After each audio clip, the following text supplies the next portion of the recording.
السلام علیکم ٹرینڈنگ 007 کے دوستوں، کیا آپ ڈاکٹر مورس بیکال کے اسلام قبول کرنے کے واقعے سے واقف ہیں؟ ڈاکٹر مورس بیکال فرانس کی اکیڈمی آف سائنس کے ایوارڈ یافتہ، جس کے بارے میں فرانس کے علمی حلقوں نے کہا ہے کہ فرانس نے ان سے بہتر ڈاکٹر اور سرجن کبھی پیدا ہی نہیں کیا۔ ابتدائی تعلیم کیتھولک چرچ اسکول میں، پھر کرسچن کالج اور میڈیکل کی تعلیم یونیورسٹی آف پیرس میں ہوئی۔ ناظرین، ویڈیو میں آگے بڑھنے سے پہلے ہمارے چینل کو اگر آپ نے ابھی تک سبسکرائب نہیں کیا ہے تو سبسکرائب کر لیجئے اور بیل آئیکن کو دبانا مت بھولیے۔ مورس بیکال فرانس کے ایوارڈ یافتہ ڈاکٹر تھے۔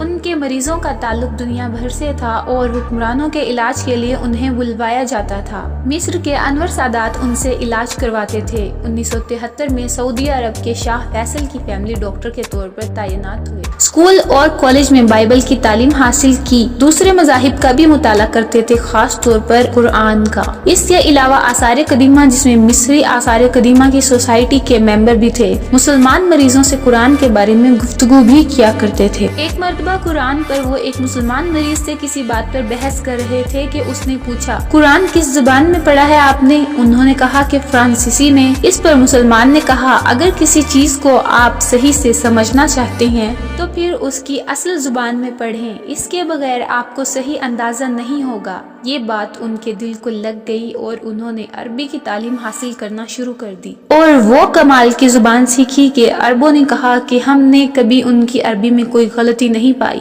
سن 1976 میں انہوں نے ایک کتاب لکھی جس کا عنوان تھا بائبل، قرآن اور سائنس، جس میں انہوں نے لکھا کہ بائبل کے مقابلے میں قرآن تضادات سے پاک ہے اور جس میں انسانی مداخلت کے آثار نہیں پائے گئے جیسا کہ بائبل میں ہے، اور ماڈرن سائنس کی ان حقائق کے بارے میں آیات ہیں جو 20ویں صدی میں دریافت ہوئے، جبکہ قرآن کا ظہور 7ویں صدی عیسوی میں ہوا، جب فرانس نے مصر سے درخواست کی کہ فرعون کی ممی کو فرانس بھجوایا جائے تاکہ اس کی بحالی اور تحقیق کی جا سکے۔ کئی ماہرین کی ٹیمیں تشکیل دی گئیں، اس میں میڈیکل ٹیم کے سربراہ ڈاکٹر مورس بیکال تھے۔ ایک مرحلے پر انہوں نے فرعون کی لاش میں ایک چیز کے آثار پائے۔ اس رات کو وہ سو نہیں سکے، ان کے ذہن میں صرف ایک ہی سوال گھوم رہا تھا کہ جو بات میں نے آج دریافت کی ہے وہ 1400 سال پہلے حضرت محمد صلی اللہ علیہ وآلہ وسلم کو کیسے پتا تھی۔ پھر انہوں نے فرعون پر اپنی تحقیق کے بارے میں ایک کتاب لکھی جس پر ان کے فرانس کے 2 قومی ایوارڈز ملے۔ اس کے بعد انہوں نے اسلام قبول کرنے کا اعلان کر دیا۔ ان کی کتاب بائبل، قرآن اور سائنس کے بعد ہی مسلمانوں نے قرآن کو سائنس کے زاویے سے دیکھنا شروع کیا۔